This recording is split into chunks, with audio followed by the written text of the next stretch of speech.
Welcome, everyone. This is week 3 of the Mellow Your Mind membership class, and I'm really excited to have you here. And we're still working on the root chakra, the kind of the base chakra that we started on last week. So if you missed last week's session, you can go back to the recording of it and see a little slideshow where I showed you the areas that you're going to be working on and the location. But just kind of to recap, the chakras are the energetic centers that were identified a long time ago in yoga practices as a place where the central channel, which is called the Sushumna, and the two side channels, the Ida and Pingala, they cross over in our body in these places. And those places, correspond to physiological things as well. But the reason that we like to use the chakras to connect to that deeper part of ourselves is because at that level, we can address the nervous system, we can address some of the emotional and self-regulating ways to avoid the fight or flight response. So when we're just working on the muscular level, we're not always tuning into that. So working with the chakras, it allows our subjective experience of life rather than the objective observation of life to come into play. So that's just a very quick and easy explanation of why we're kind of locating these regions in the body to begin to connect to work with. But we do have to remember that all of the these energy centers are related to each other and essentially are one big whole, but not whole as in something that you fall into, but whole as in like a whole big picture. So even though we're focusing on a certain area or zone, I call them zones, that doesn't mean that they don't have connections to each other. So that's just kind of an important thing to keep in mind. And so we're still working on the root chakra. It's called the Muladhara. And in Sanskrit, it's called Muladhara. It is considered to have 4 petals, and its color is red or earth tones. And the element that it relates to is earth. And we've just lost the Buddhist monk, Thich Nhat Hanh, I think is how you pronounce his name. If not, big apologies for mispronunciation. But I recently read a quote from him in which he said, "No mud, no lotus." And of course, we know that the lotus flower grows in a very muddy pool. And that is where the symbology of the lotus flower comes from, is the flower grows out of the murk. And the root chakra is that very murky, muddy, dark element, and it's in a lot of ways forbidden. It's very close to a lot of things that have a very sensitive and emotional nature to it. And so it's a tough area to work with in some ways, and yet when you find a way to release it, you can really feel that sense of security, grounding, unstuckness, very series of poses that work on that area, and we'll do that again today. But we're going to do some other kinds of more somatic activities that will help us address and get to that. So the first thing I want to do is have you sit properly. And we've gone over this before, but let's go over it again. You take a blanket that's like this, and you fold it in half, and you can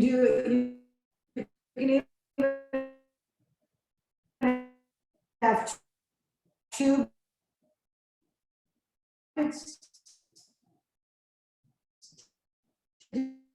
do this, but what you want to, and you have your sit bones, and let's try to locate the sit bones. Put your hands on top of your pelvic bowl and just kind of rock from side to side a little bit. And you'll see that you'll feel some bony, kind of like the little, I would say they're the little feet of the pelvic ball, yes. And so see if you can get those to sit on the ledge of your blanket. And then to even increase that, and the way we're going to sit today is slightly different than the way we've sat before, but pull the buttocks flesh out away, and that gives you a little bit more space. And then today, instead of doing a cross-leg position, see if you can turn your feet down to the floor and have the top of your feet resting on the floor. So your legs are coming, cascading down out of the pelvic bowl. And the higher you sit up, the more your legs can come down. So if you find that your legs are sort of propped up a little bit like this, you know, kind of raise yourself up a little bit higher. Okay. And what we'll first do is we're going to just begin to clear the energetic passages of the body through the use of sound vibration. And that's where the sound Om, which is a sound that incorporates all of the energetic frequencies into one. So we'll chant Om 3 times. You can place your hands on your knees, or if you like to, you can put them in prayer position, or you can put your hands straight up on your knees, whatever feels comfortable to you today. I'm going to turn my hands down today. That just feels good to me. And when we do the Om chanting together, you'll take an inhalation, and then on the exhalation, you start to chant, and you bring that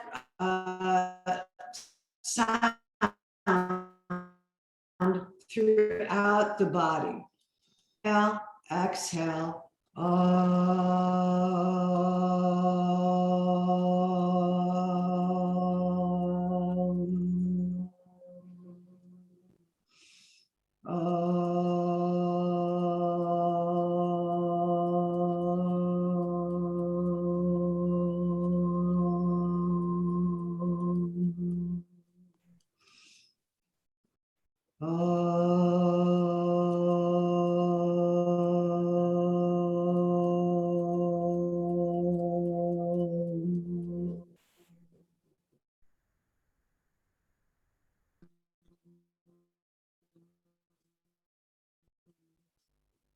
Quietly and with your mind's eye, observe the way in which that sound continues to vibrate throughout your system after the chant.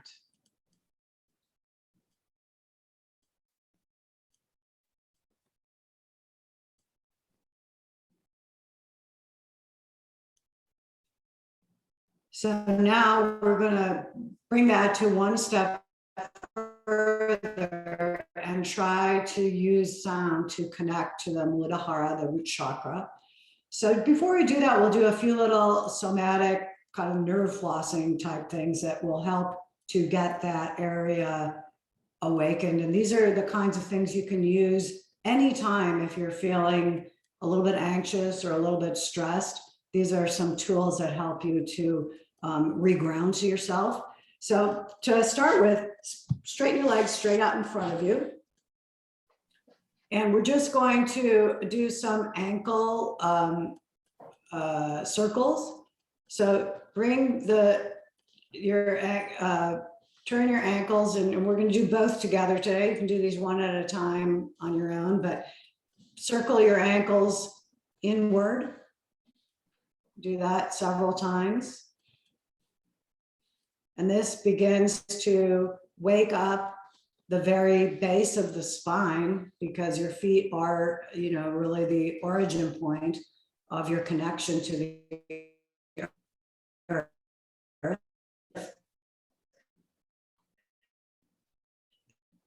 And then circle your ankle. Okay, and this can just be a very relaxing. A lot of times we take tension in our feet. So if you're doing that and you just are feeling a little agitated, just circle in your ankles and then just stop the circling and sit there.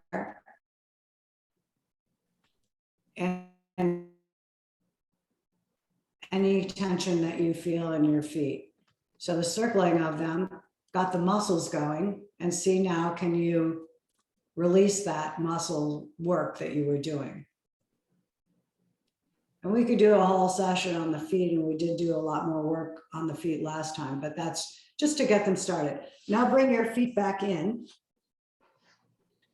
position, the bottoms, the tops of the feet on the floor.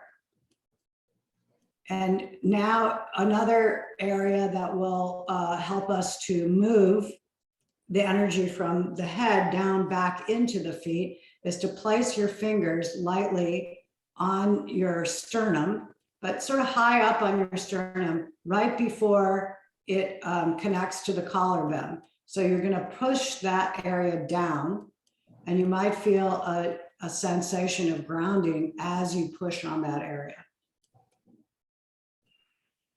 Breathing, and with every exhalation, push that in and allow that to, kind of like a toothpaste tube, even push the toothpaste down into the lower body. You can close your eyes or keep your eyes open, whichever feels more soothing to you. Okay, now bring your hands out to the side again. And we're going to do some connection to the thumb. So the thumb has a lot of intelligence in it, and it also retains a lot of tension. So the first thing to do is with your right hand, take your thumb and just massage the very top part of the thumb, and sort of waking up the very tip of the thumb, just rubbing it and moving it around. We'll do that a few times, just, kind of moving the skin and doing the pinch. And now grab the sides of the thumb and pinch those very strongly and see if that doesn't give you a sense of, again, grounding. Feeling like you're grounding your upper body down into your lower body. And now move that same sensation down to the sides of the thumb, the joint, the area right between, below the knuckle of the thumb, and squeeze there. And again, you should feel even a little bit more grounding sensation. And you might not feel it that much today. It might be a very, very subtle thing. But if you do this more, every time you start to feel agitated up in your head, your shoulders are rising. These are simple kind of acupressure things that you can do to, come back to yourself, come back to your center, and then do the same thing on the other thumb. So massage the tip of it a little bit. And these are the kinds of things that people are teaching just to help people to deal with their nervous system, to use embodied practices to come back into themselves. Okay, so now squeeze the very tip of that thumb again. Lower your shoulders, drop your shoulders, and the more you squeeze, the more you can maybe feel the tension from your head, neck, and shoulders dropping, weighting down into the lower part of your body. Okay, now take your fingers between the knuckle and right below the knuckle and squeeze there.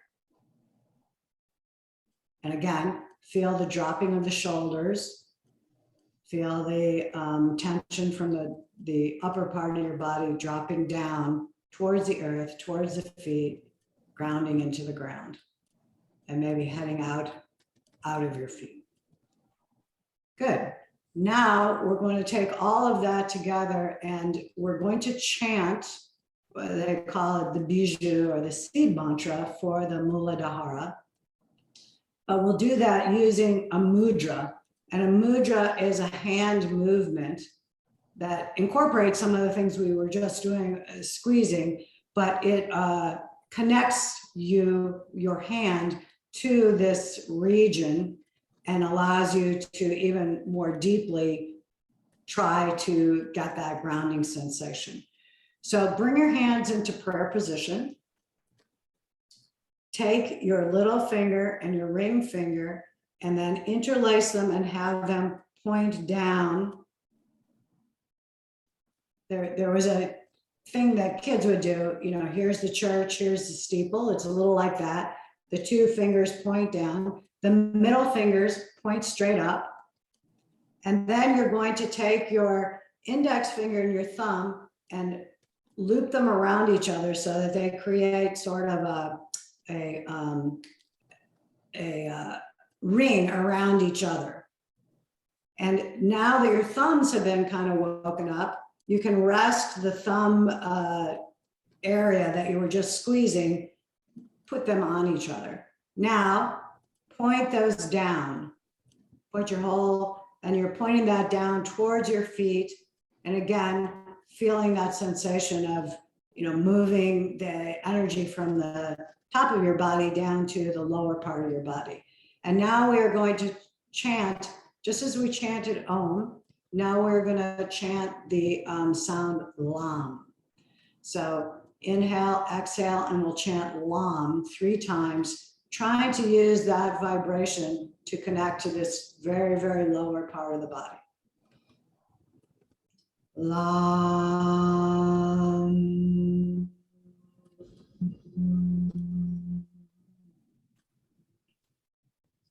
Lam.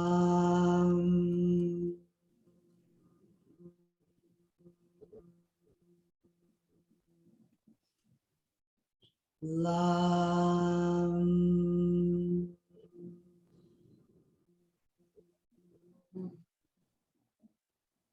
Take a few breaths in this position, just keeping that sensation of grounding, being in your feet, being in the lower quadrant of the pelvis, being at the very top of your thighs, releasing the shoulders.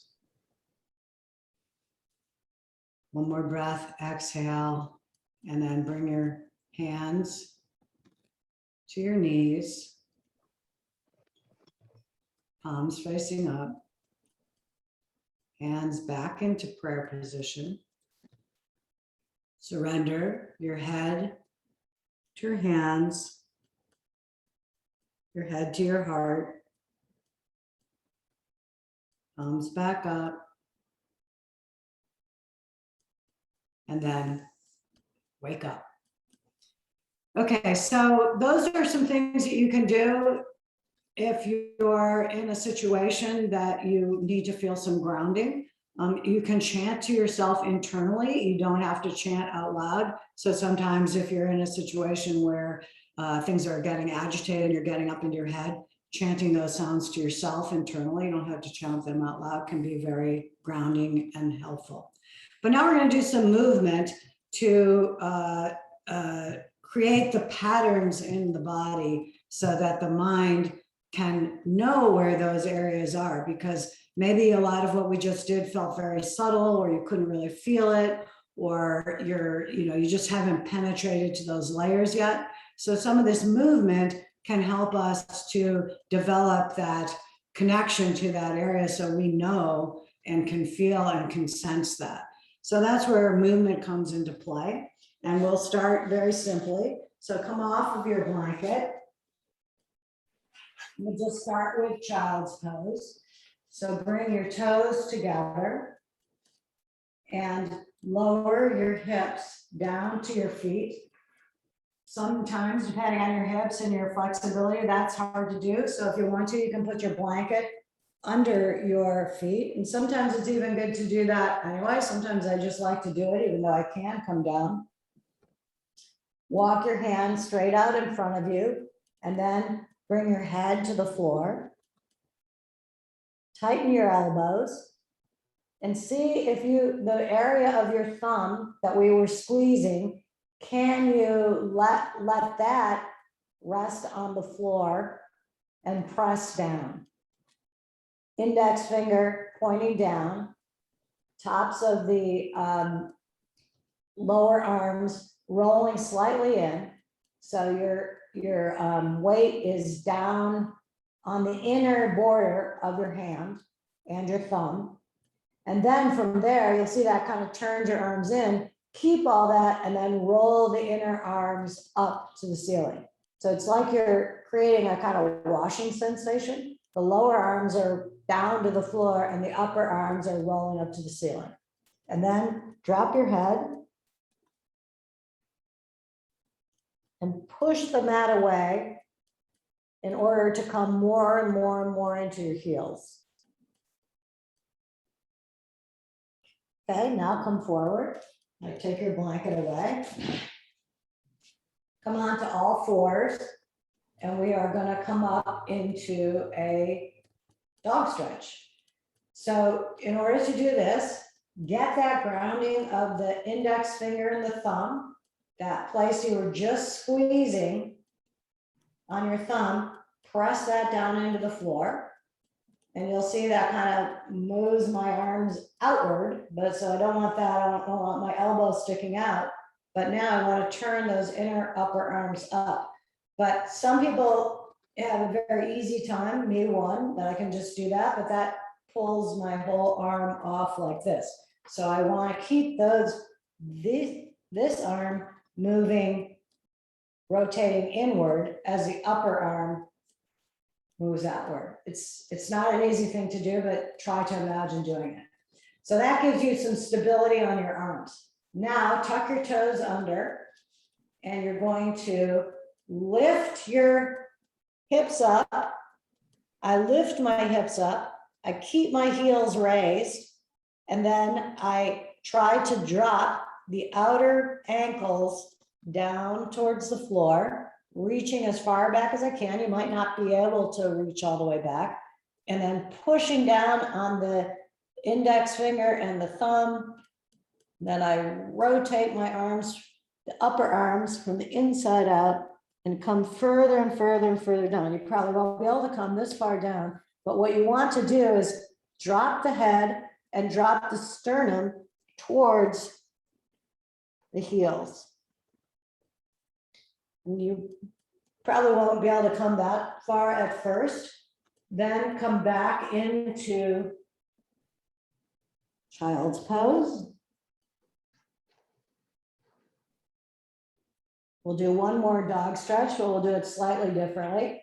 So come up, move your arms in a little bit, tuck your toes under and come up, reach the heels down until your heels are already on the floor, which means most likely you'll have a shorter stance, but this time you have your heels on the floor easily. And now, instead of trying to reach your heels down, walk your arms out until you feel like, you can't come in without coming further forward. And now again, push that mat away to bring the weight down into your heels, but they're already on the floor.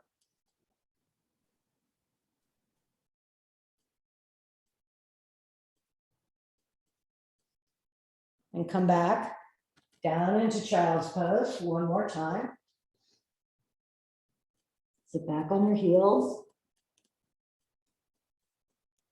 And now we're going to come to standing. So come up. And we're going to do Uttanasana, or a forward bend. So you may or may not need blocks. If you need blocks, use them. Put them to the side of your mat slightly. And we're just going to come into a forward bend. So to do that, feet hip width apart. Remember from last week, we're going to bend from the hip creases, not from the lower back, because we don't want this area to be strained. So coming forward as much as you can from that area, and this might be as far as you can come, or maybe you can come a little bit further, and you just put your hands on the blocks, and that will keep the hamstrings from getting overly stretched and pulled. But if you have a certain amount of flexibility, then you can come a little bit further forward. Take the blocks away, put the hands on the floor. Inhale, exhale, and bring your head as close to the feet as you can.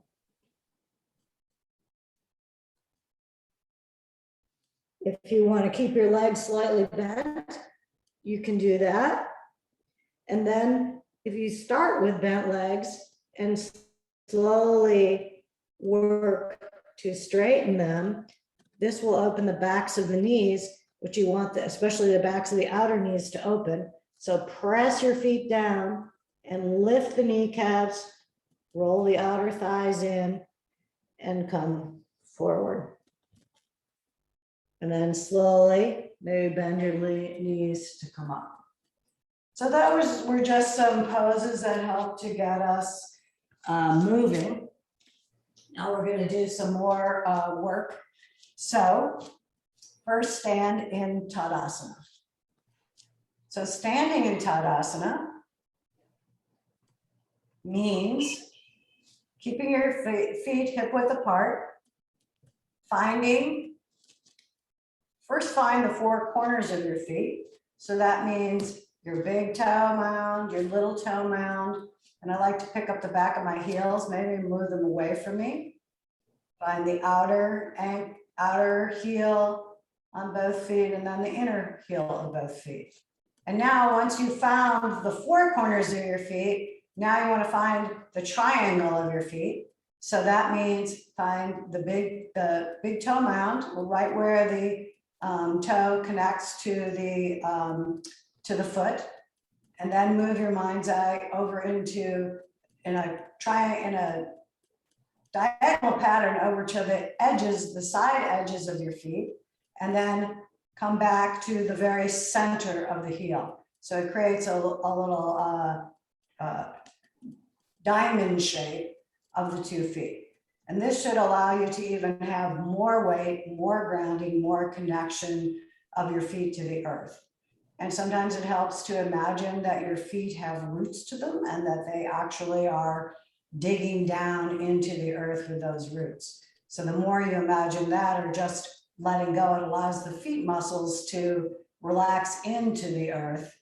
And instead of feeling like you're on the earth, feel like you're plugged into the earth. Your feet want to feel like they're plugged in. And a lot of times what we do is we pull the consciousness up, and that pulls that plugging in sensation up out of the feet. So you want to feel that the feet are like electrical plugs that plug into something.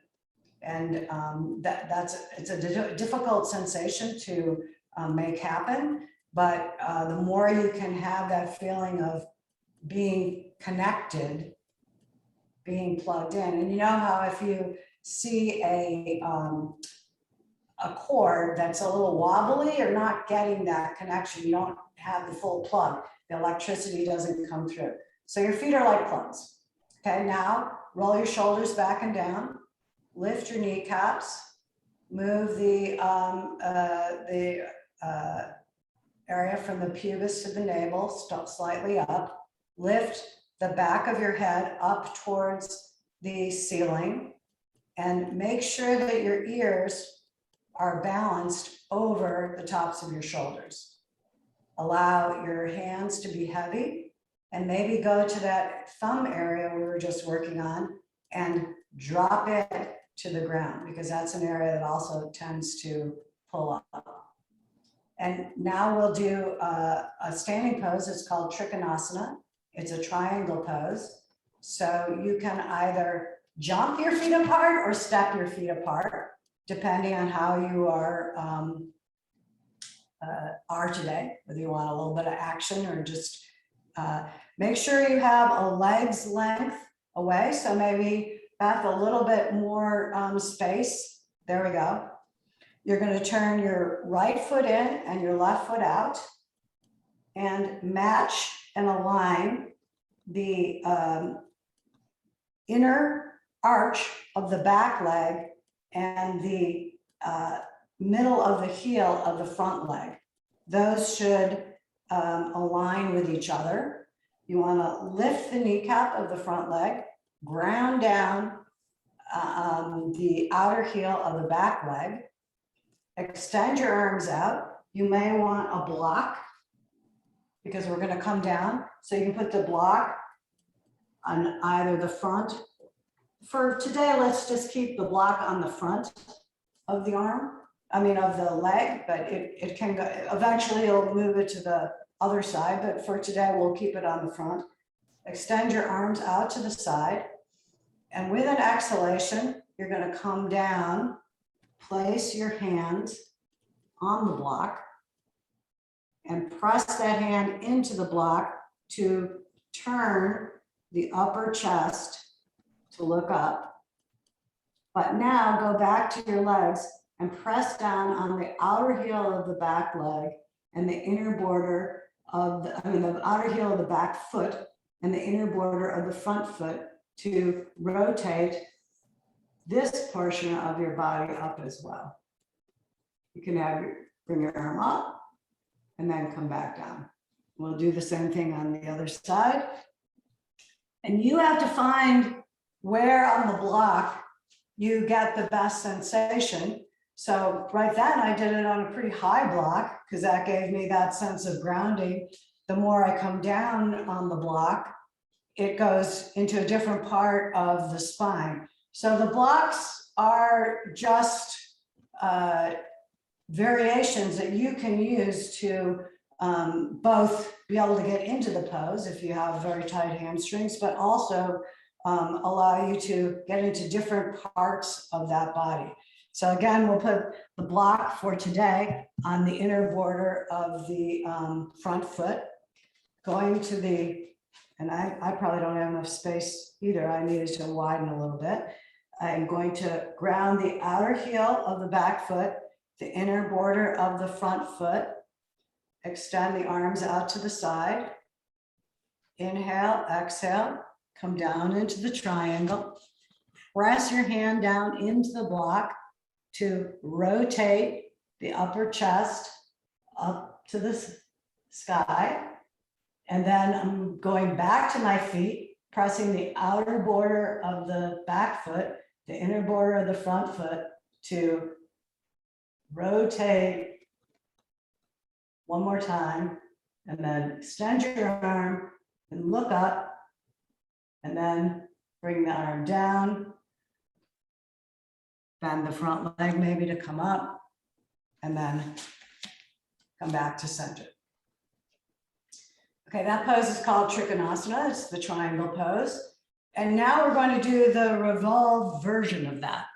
So again, since we're trying to work on this area, we're going to try to bring our mind's eye, and again, why the block was so helpful, because we want to really connect to the area where the top of the leg meets the pelvic bowl. That's our tiny little region right here, from the very top of the leg to the area where the leg connects to the pelvic bowl. So watch me for a minute and then you can do this. I bring my legs apart. I turn the back leg back and the front leg forward. I keep that alignment of the heel and the arch. And this time I'm going to turn that back leg pelvis forward and the front leg pelvis back. So I'm creating, we sometimes say squared hips, but it kind of feels like you have two headlights and the headlights are pointing as equally forward as possible. Now I'm going to take the block again And this time, again, we'll put the block on, I'm going to put the block on the outside of the foot. And as I come forward, I'll reach with my hand down, press the block, and then rotate up. And then come back to center. So I'll walk you through that. Stand in Tadasana. Jump your feet wide. Turn the right foot forward and the left foot back. Beth, you want more space again, so have a little bit wider legs. Ground the outer heel down on the back leg and the inner border of the front leg. Then rotate the hips, the back leg, frontal hip bone coming forward, and the front leg, frontal hip bone coming backwards.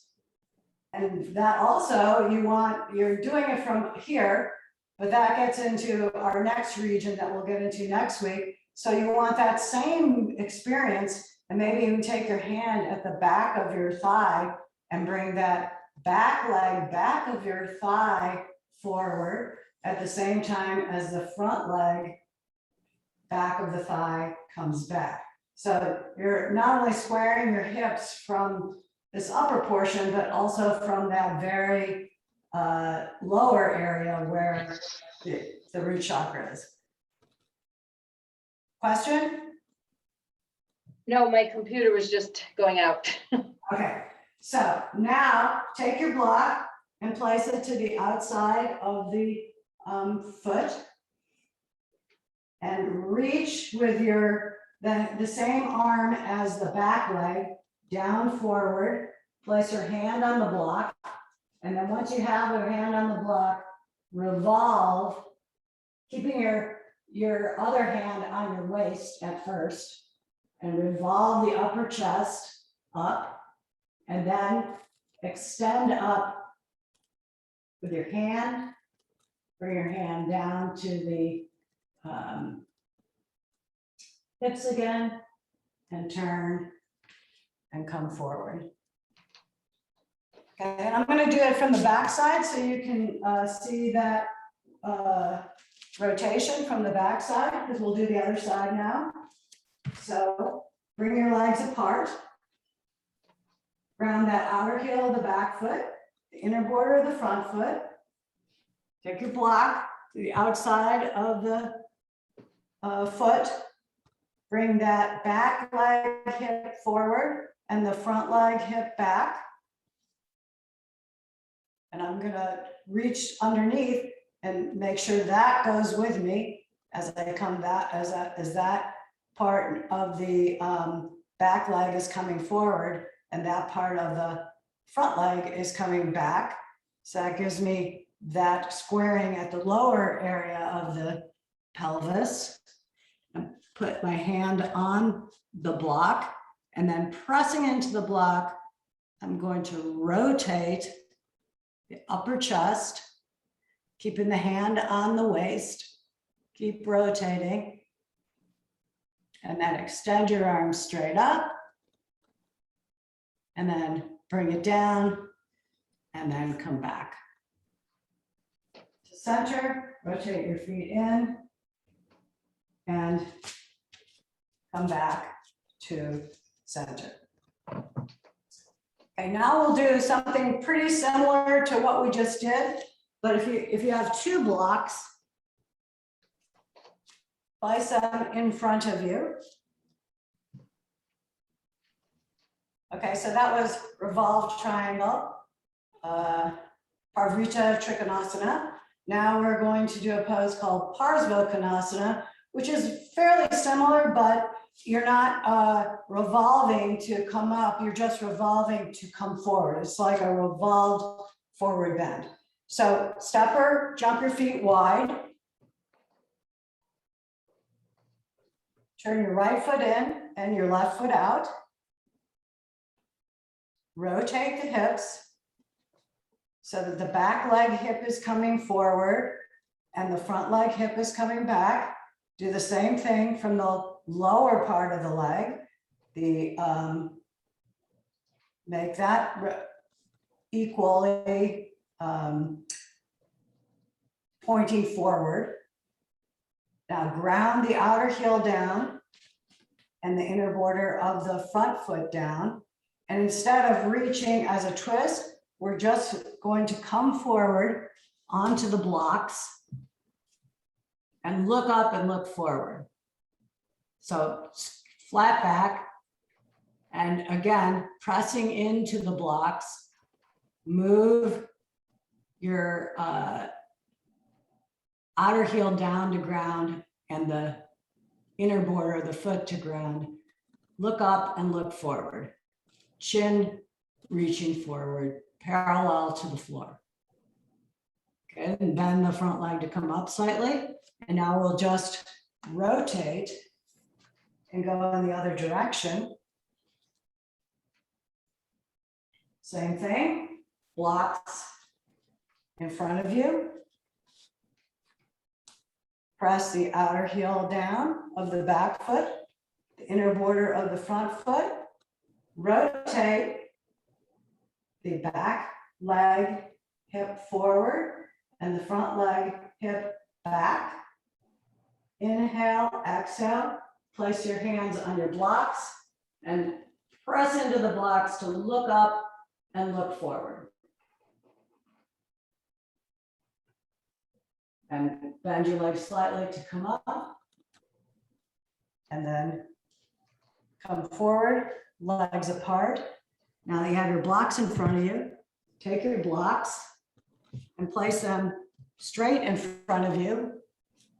Place your hand on your blocks. Press the outer borders of the wide-legged stance down. Look up and look forward. And now maybe come as far forward as you can. If you want to, you can move those blocks away. Place your hands on the floor or keep them on the blocks if you want. And then inhale, exhale, and drop your head. Make sure to keep your legs active and the rest of your torso just coming forward.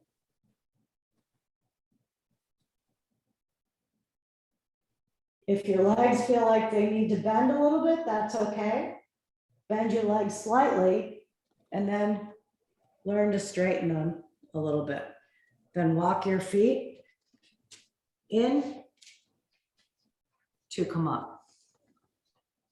Good. So that's just a little bit of action to get going.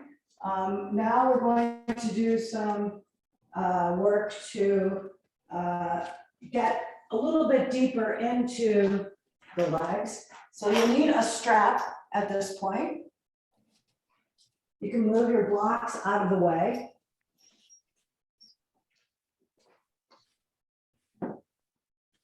Lie down flat on the floor. Take your strap. And there's a lot of different ways to work with the strap. But if you have something of this length, double it. Place this over your feet, but you'll use it kind of as a handle. And another thing you might like to have in this pose is a bolster, something like this, or a pillow, or anything like that, because we want to place it under our thigh. If you don't have it, it's not anything to worry about. Then you can try it later with it to see if you like it or not. So lie flat on the floor. Placing your feet on the floor in constructive rest, we call it, just feet on the floor.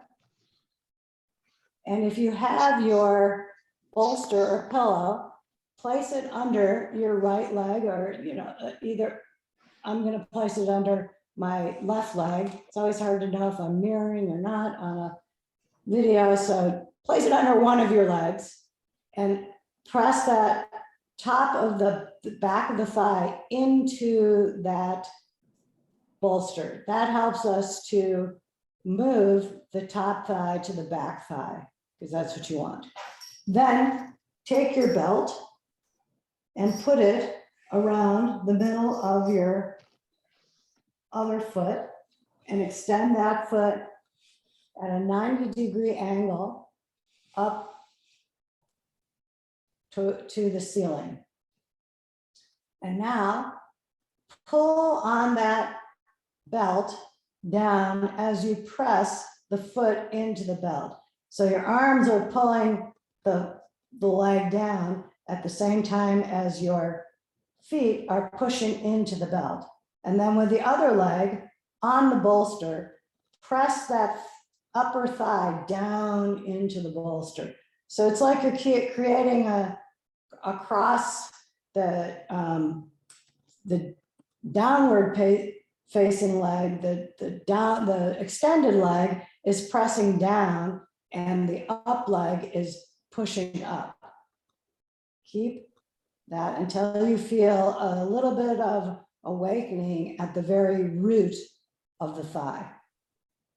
And then come back, shift your bolster to the other leg, press that thigh into the bolster, the extended leg into the bolster. Place the belt around the foot and extend it upwards. And I'm going to push my foot into the belt at the same time as I press that upper thigh of the extended leg down into the bolster or the pillow, or even a blanket will work. And keep that action so that you feel like the movement of the legs at the very root of the thigh is going in two different directions. Keep that going. Opening the backs of the knees. And don't be tempted to come too far forward, because that brings it up into a different part of the spine. Today, we're just working on that very lower connection where the top of the thigh meets the pelvic bowl, the Muladhara, the root chakra. So we want to keep our foot at our leg at a 90-degree angle and press from the very, very root of the spine. I mean, of the thigh. So again, pressing that lower leg down into the bolster at the same time as we're pushing the foot up into the belt. And that area can be really hard to access and get to, but the bolster helps us do it. Now take your belt away. Take your bolster away. Lie flat on your mat. And see, now can you begin to feel a little bit of more of a connection of the root of the thighs to the floor?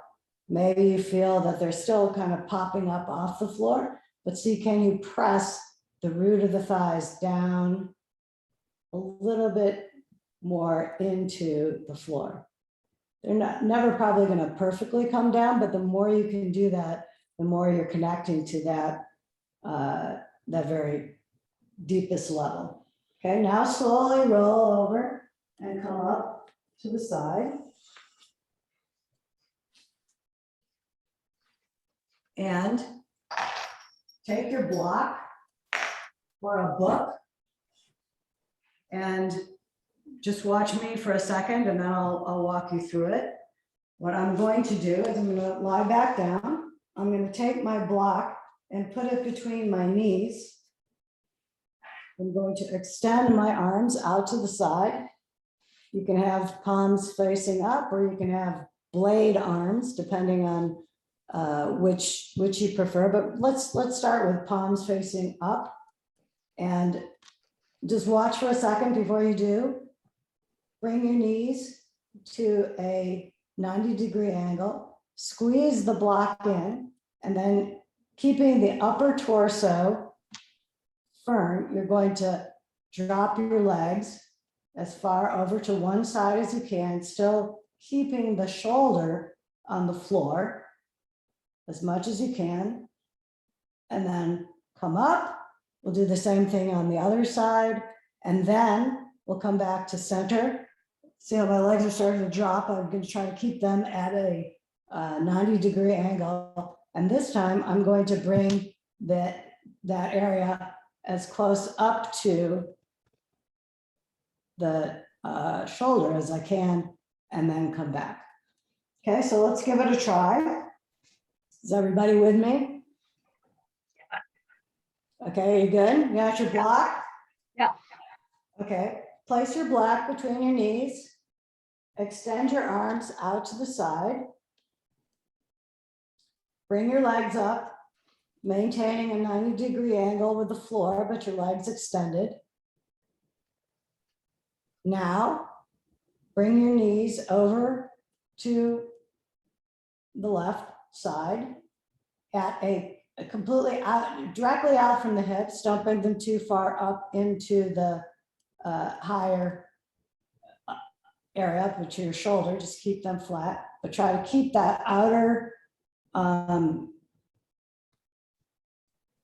shoulder pinned to the floor, and then bring that up. And we'll do that a few times, just going back and forth from side to side. And if you want to, you can even move your head in the opposite direction. Let's let this be a very fluid movement. And by keeping the block there, you are going to protect that lower block back. But see if you can make this movement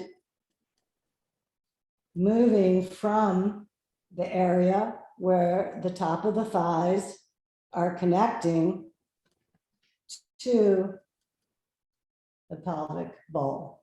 Now come back to center. And just to show you how we move this, but depending on where we initiate this from, it moves into a different part of the spine.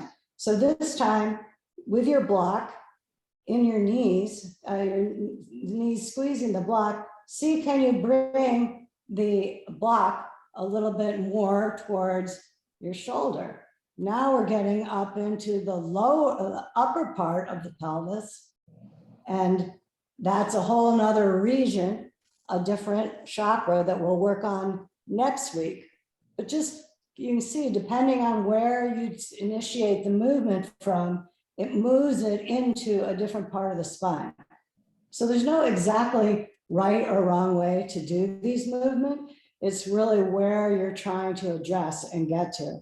And different people have different blockages at different areas. So what you're asking yourself, which area of my spine do I need to address and work on? And what movements can I do to best help that? So that's why yoga is a journey of self-exploration. And yes, there are alignment things and proper practices and things that our bodies do that to go around a problem, or that you do want to work to do things from a place of alignment, but you also want to work to do and learn, how does this feel to me? What is it that is happening? It's a process of self-study and a process of observation that you're asking yourself, what is blocking me from being able to do this? So that is an important mindset element to when you come to your yoga practice. Okay, so now we'll do a little bit of work in Baddha Konasana. So extend your legs straight out. Press the back of the knees into the floor. Maybe roll the inner thighs from the outside in. And this is extend your legs wide apart. This is called Upavishta Konasana. And now grab hold of the inner knees. Well, let's grab hold of the inner knee of the right leg and use that pulling of the inner knee to bend the leg in. And you can even grab and place your hand on your foot and pull it in towards you. And then the same thing on the other side, bring it in. And now have your feet pressing towards each other. And in this case, you can grab your block, or I'll just show you, you can grab a block and sit on it. And that will bring the thighs down. You can grab a blanket and sit on it. Whatever you feel gives you the most ability to extend the thighs down from the top down, the inner thighs to widen, and the feet to be able to press into each other.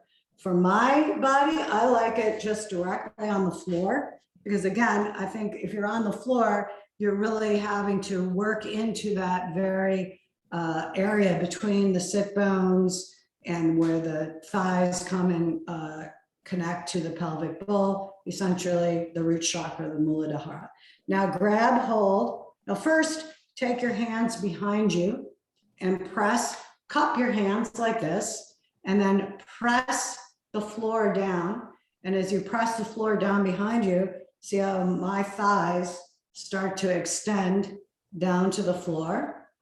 And that will allow these inner groins to open up. I'm going to roll the shoulders back and down. I'm not going to let my head come forward because that just throws everything off. So I have to bring the head back in line with the shoulders, bringing the ears directly over the shoulders, and maybe go to that sternum, that area we were pressing earlier in the class, and press that down in order to lift the sternum up slightly. And see, can I get even more opening of those legs? Now, bring your hands forward in a basket, cupping them in a basket like this, and placing your hands over your feet. And then roll the shoulders back and down, pressing the heels into each other. Heels should feel like they're cracking a nut, like they're nut crackers. So they really are active. And then if you want to, and if you're ready to do this, bend your elbows slightly, and you can take your hands away from the feet, and then just come all the way forward into a forward bend.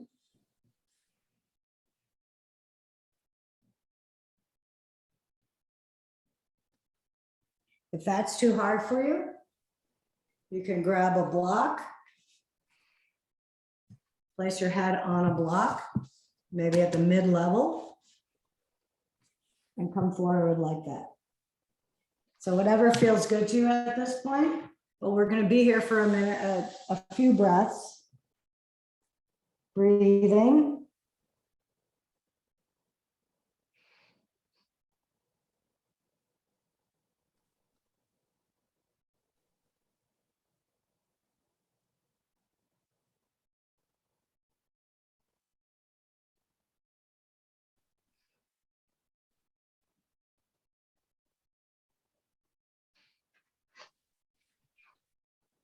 And slowly inhale and come up. Extend your legs straight out. Roll your legs back a little bit. Open the backs of your knees. Press those backs of the knees down into the mat. And then you'll come forward for a Shavasana. So come onto your mats.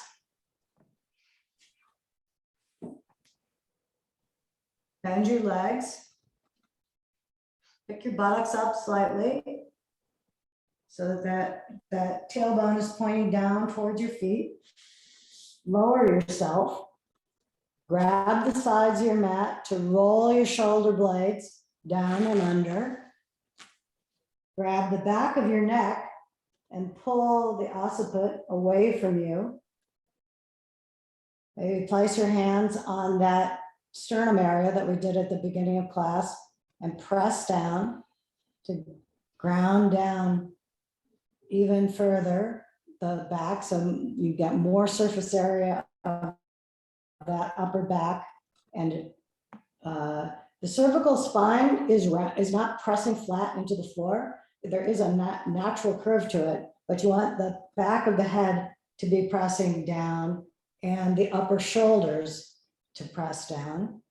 And then extend your legs straight out in front of you. Maybe straight, bend them slightly to get even more of a tucking under, and then just let your legs relax and open slightly to the sides. Be quiet there, taking some breaths. And now I'm going to come to sitting and walk you through a few minutes of relaxation in this position, and see, can you observe with your mind's eye and locate that very deep lower area. But to do this, we're going to start with the top of the spine. So take a few breaths in.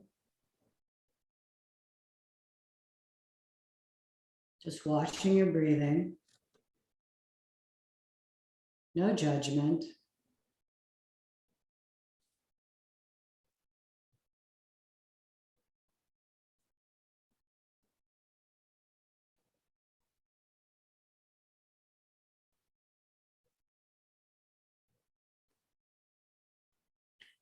Start with your mind's eye at the very top of your head, the fontanelle, that opening that is open when a baby is first born. Receive the energy, and then from that spot, take that energy and move it down into the area between the eyebrows.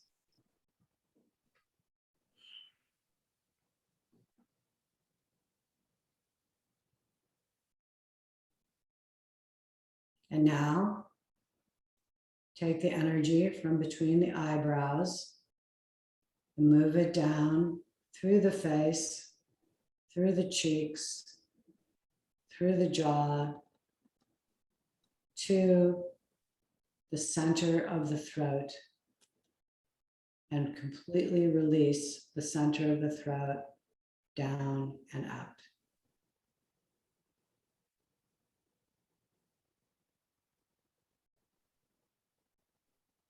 Now take that energy at the center of the throat and move it down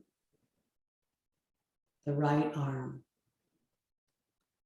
Move it all the way out through the upper arm, the lower arm, and the hands, and send that out into the universe. Now take the energy at the center of the throat and move it down the left upper arm, the left lower arm, the left hand, and all the way out into the universe. Now move your mind's eye into the area of the sternum, the upper back, the back of the shoulder blades, the breast, and move that down into the area of the solar plexus. Let it rest there.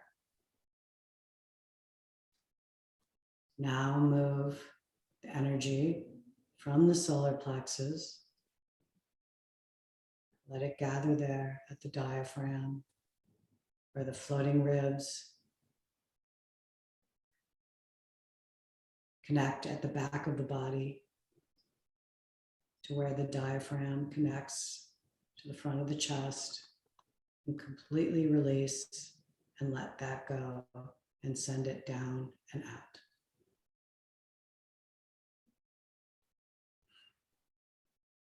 Now go to the area of the navel, to the left of the navel, to the right of the navel, the back body where that connects, the top of the pelvic bowl. Find that sensation of that area and completely release and bring that down into the area that we've been working on today, Maripurna chakra, and let it just settle at the very root of the spine, at the basement of your body, culminating there, collecting there. And now take your energy from that area where the upper thigh, the lower thigh, the sides of the thighs all connect to the pelvic bowl. All of the organs of elimination, the organs of procreation, that very earthy, very mysterious, very muddy area, and take all the accumulated energy and completely release it. Let it go. Kind of feels like a little trampoline that you're just releasing the bounciness of it. Let it completely release into the floor and down the top of the right leg, the underside of the right leg, the outside of the right leg, inside of the right leg, all the way down into the feet, out through the feet, and out through the universe. And now do the same thing with the other leg. Take that energy from the pelvic floor, drop it down into the top of the leg, the back of the leg, the sides of the legs, down into the lower leg, out through the feet, out through the toes, out through the heels. Completely release and let go out into the universe. And now, as you find yourself, feel the weight of the gravity, feel the weight of your entire body sinking, sinking, sinking into the floor.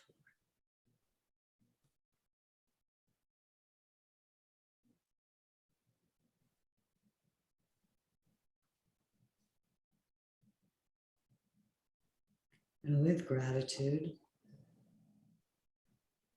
surrender all control,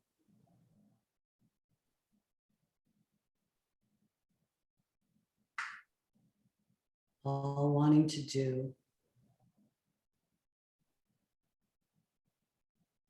to those energies that circulate through you all the time.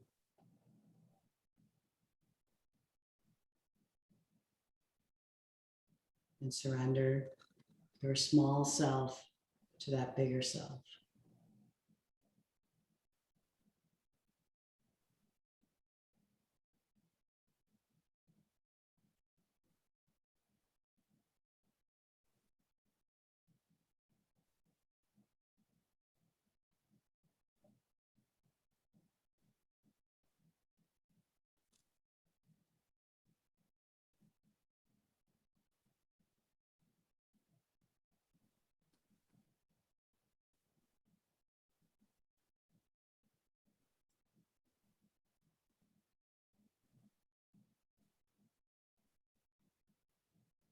And now begin to come back, wiggle your toes, move your legs slightly. Bring your mind back into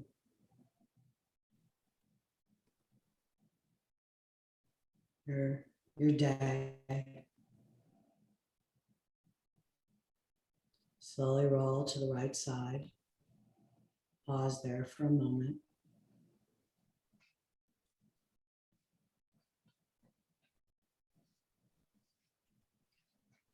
And then allowing your head to be the last thing to come up, come to a seated position. Bring your hands together in prayer position. Namaste. Thank you for joining me today. I hope this was a great start to your week, to your Sunday, and we'll see you next week.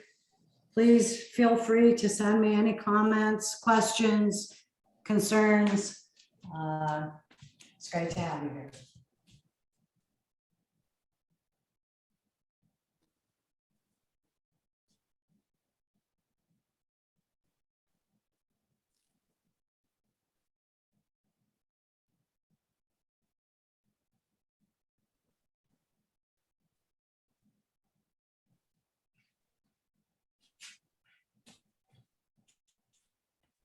I don't have my assistant here, so I have to do this myself. I gotta dig up my glasses.